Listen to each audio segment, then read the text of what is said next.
I don't know why, but for some reason my video shut down.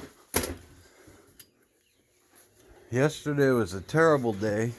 I didn't get off the love seat all day except to go to the bathroom because I was sick. Anyway, we got the 6-inch wheel. The hole was huge, so I had to make a piece that would fit to get this thing to run.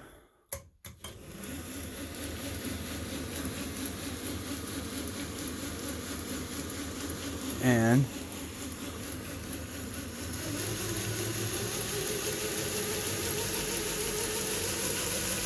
that's about as fast as I like to run it. That's about halfway. But I got it fixed so that it runs that. And it'll run that one. And we got some more square tubing there and there to make more that are going to work on this. We got one coming that's runs a 1-inch wheel all the way down to a 1/4-inch wheel. We got the oxygen acetylene set up. I had to put some thread lock in here because it was leaking, but I got that set up so it works. And I'm going to come in here today and we're going to get the smelting forge out here and heat it up so that it gets hot enough that we can finish wire wheeling any paint that's left on it, get that off of it. And I have 2 cans of black 2000 degree high heat paint so that we can paint it, and then we're going to put the Firefly logo on it. We got our new brass wheels. I've had that one. We've got a stainless cup, and where's the other one? There's another one, a stainless steel wheel. Here it is right here. I got to find a place to put that. But I bought all these really powerful neodymium rare earth magnets, and they have double-sided tape, but I didn't have to use any on there. I just put it on there to hang stuff on. We have our rheostat for slowing down stuff. One of our grinders is here. We got 2 more in the basement, but they're going to stay there because I have buffing wheels on one and grinding wheels on the other. We have our drill guides. I'm going to put a different edge on this so it chops wood better. And that's Sebastian's apron that I made him. I need to make a split up for it to go up about right about there, and then put a piece of leather with copper rivets in it so that this bends with his legs. We've still got 3 boxes of belts that we haven't even opened, and those are our super fine. They go up to 2500 grit. We have 2 extra welding helmets. We have the 2 electric welding helmets. We have a vent fan in here. There's a, I don't know if you can see that up there. There's a shelf up there. We put the forge up really high, but it's a little too high, so we're going to end up cutting this and putting some clamps on so that it can raise and lower so that we can get it to where we want it. We've got all our tongs and our guillotine tool, the hammer rack that we made. I've still got some blanks for the guillotine tool. I haven't decided what I'm going to make with those yet. We've got our twisting tool and our holdfasts, which that's what that is. I've got a couple of pieces of steel that I'm going to make molds out of that we can hammer stuff into. We got plenty of steel. We got square bar, flat, 1-inch flat by I think a 1/4 inch, and some other thicknesses. Got our wire brushes there. We've got a big wire brush right over there. Got the compressor, of course. We need a little bit more organization. We do have a nice quench tank now, and we have extra oil. We just use canola oil. We have our heat treating oven. We have our spare forge, 2-burner spare forge. The old Chicago Electric that died, we have an extra bucket of refractory. We have the 2 sets of files. One is a cheap set of, I believe, they're Stanley or something like that. I can't see. Those are cheap ones. These are the really expensive Nicholson files. Really good files. Got a set of tongs that I've been working on. A buddy brought a bunch of scrap rebar that we can use to make hooks. They tore this thing down and left it laying over by the road. So we brought it over. There's another one in the water that he's going to get and bring up here. And we're going to put Firefly logos on that and put them outside the shop. This right here, if I can get it out without making a big mess, is a mold that I'm going to make, or have been making. This is a mold. It's just made out of old bed frame, and we're going to use this for lead and aluminum to make bars so that we can weigh them and stamp them and store them. We took an old shoe rack and made a rack there to hold different stuff, but I'm going to put the slag hammers are going to be on magnets. I'm going to put them up here on magnets stuck to the wall so they're easy to get to. And we got our tip dip, and we've got our weld splatter stuff. This is one of my old knives that I use. We have smaller, they're grill brushes, but they work real good for some of the small stuff. We do have a quench tank down there with used motor oil. Of course, we've got the Lincoln electric stick welder that I bought brand new for him. This is our new little wire feed flux core welder. The big Power MIG 215 is still out in the gazebo, and we're going to try and clear room out in here so that we can get it set up back in here. It's going to have to go over here somewhere. I might have to move this over and put it right there so that we can use it on the welding table. We have, of course, our Peter Wright and our Fisher, 308-pound Fisher, 126-pound Peter Wright, which there was nothing here. This was all broke off, and I bought some super good hard sticks, and I welded this whole thing, and there's still a few little pits and stuff here, but we really don't use the back part of this anvil, so if I do any more, I'm going to lay a bead all the way across and then grind it down and reface it. I still have a little bit of work to do on these two sides here, but the face of this one's in pretty good shape. So basically, once I fix those and grind them down, all I have to do is repolish the surface so it's nice and smooth. All the chisels except for the orange ones that you see in here are all chisels that I have made either out of spring steel, like this coil spring, or S7, which is a tool steel, and I bought 7/8 all the way down to 1/4 inch round stock. I did make a knife for my wife out of some S7. It's hard stuff. It's really hard to work, but it made a beautiful knife. And I will make knives for people, but I expect a retainer up front to even start one.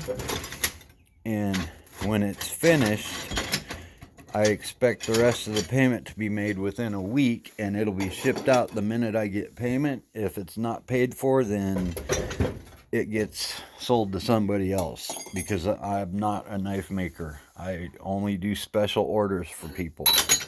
This piece here is another chunk of steel. Oh, come on. That I'm going to make another mold tool out of. It's like this one.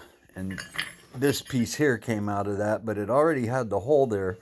I need to fix the other hold fast so that it works better and holds down here, giving you space to work here so we don't mess up the anvil.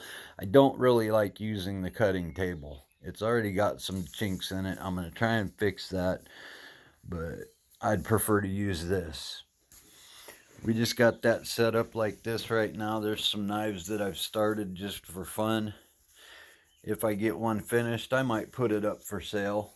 And any money that I make selling any of this stuff goes right back into the forge. I don't take a penny of profit out of this.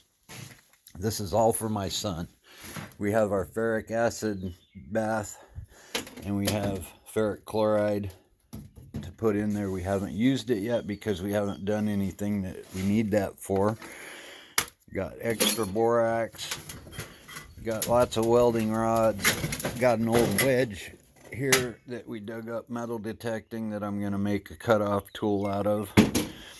There's still a good 40 pounds of rod there, 2 1-pound boxes and a 5-pound box of different welding rods. But I'm hoping to get that fired up today and get some of this cleaned up. Need to do a good sweep on the concrete pad again, and we're going to move that forward a little bit so there's room to move the anvil over and move that anvil over, so that if we do put the welder in here, the big welder, and get a argon set up, we can have room to move around in here still. I don't think we'll ever do anything else to the floor unless we build an add-on and put a lot of the welding stuff in it. Then we might put a solid concrete floor in here so that we can put a power hammer, a small, probably 6-7 ton power hammer. The press, it's homemade, it works, but we got to figure out a better switch system for it, because it's a pain. It takes 2 people to run it, and I want it set up for him to be able to use it by himself. We've got some really nice rasps that I put handles on that his sister bought him for Christmas. And that's what this is. And this is an old Nicholson file that's still really good. So we're not going to do anything until it gets bad, but eventually it'll get turned into a knife by somebody, one of us, him or me. We got plenty of replacements for our dust masks, and I like these better than just a regular dust mask because you can replace the filters, and they cover, this is what they are right here, they cover your face and keep you from breathing in the nasty stuff. We have the small touch mark is out here. The big touch mark's in the house because I used it, I used it for putting touch marks on his apron. And this thing here is full, and I have a great big gallon bucket. This is beeswax, and there's 2 kinds. There's really raw and uncleaned raw, and we use the beeswax for most of our tools and stuff that we do out of mild steel. When they're still hot, we rub beeswax on them. This piece of pipe right here, I'm thinking about making some tools out of it, and maybe some candle holders for bigger candle holders. But so this is the forge, and I'm gonna have to send this to somebody, either my wife or my son or someone, so they can put it on, because it looks like it's running over 13 minutes. I thought it was just going to be a quick video, but apparently my brain's still not working very good. So thanks for watching. This is the Firefly Forge. This is Sebastian's forge. This is not my forge. I built this for him. I'm in too bad a shape to consider myself a businessman or turn this into a business. I'm going to paint those boards. That light comes on. It's a security light. It comes on at night. But we're going to put the Firefly logo up there, and we're going to write Firefly Forge across there, and I'm going to move that light up so that it's not on the door. Get it up there underneath the eaves a little bit more so it doesn't get wet. Eventually I'd like to paint the doors and have Mimi come out here and paint the flowers and trees and stuff on it. We got a lot of work to do cleaning up out here right now, but people have been bringing us scrap metal left and right, and we're going to start melting aluminum, brass, and copper real soon. We're stripping down the old lawnmower for any metals we can get off of it, all the aluminum from the engine, and we have that lawnmower can be fixed, but we have a couple lawnmowers over there that can't be fixed, and we're just going to strip them down for the metals on them. That mower there is one that was given to us that we have to jump start it every time we use it, but it still works, and it's helping keep everything beat down out here. We got up real early with the sun and watered everything because it was supposed to be hot today, and I don't know if it's gonna get hot. there's a lot of clouds that keep coming over. But our peaches are doing pretty good. I haven't seen any peaches on it yet, but I did notice today. I want to show this off. We're gonna have to cut these off. That one died. These are Honeycrisp apples. And that one there died for some reason, but this one didn't. And let me see if I can zoom in. Yeah, there's little apples on it, but it's too small, and there's quite a few of them on there. I'm hoping that you can see those. I can't see very good, but there's a whole bunch of apples on there, and I'd love to let them grow, but they'll hurt the tree, so we're gonna have to clip them all off. That way the tree can get bigger. We have another apple tree way out there that's two kinds of apple, but it was there when we moved in, and we don't know what it is yet. All those guys are full of fruit except for the crab apples, and hopefully they don't start putting on apples because it would be a pain. And there's Kitty's grave, of course. Miss the brown dog. That looks like weeds, but it's actually mostly flowers. And these are our zucchinis, and then they turn to cricknecks, and these are the beans. Looks like we're starting to get a little bug damage. I might have to mix up some pyrethrin and spray it. And if I repeat myself from other videos, it's just because I don't always remember what I say. This is spinach, and the other end is cilantro. This is dill, and the other end is a watermelon with green flesh. There's a curved row in here that are two different kinds of melon. I think honeydew and muskmelon. Over there where the blackberries are, we have a row of honeydew.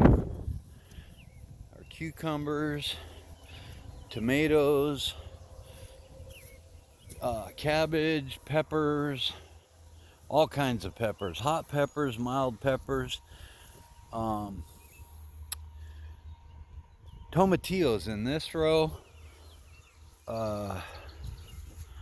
broccolini, I think. No, this is the broccolini, and I'm not sure what that one is, but then we've got a row of beets, a row of carrots, another row of beets, another row of beets, and then radishes mixed in with kohlrabi in both of these rows. And I have to come back out here because there's some radishes that are ready. Oh, come on. It doesn't want to let go. Yeah, there's some radishes that are ready to be picked. So, all right, I'm going to end this now. It's way longer than I thought, so I'll have to have my wife do this. Thanks for watching.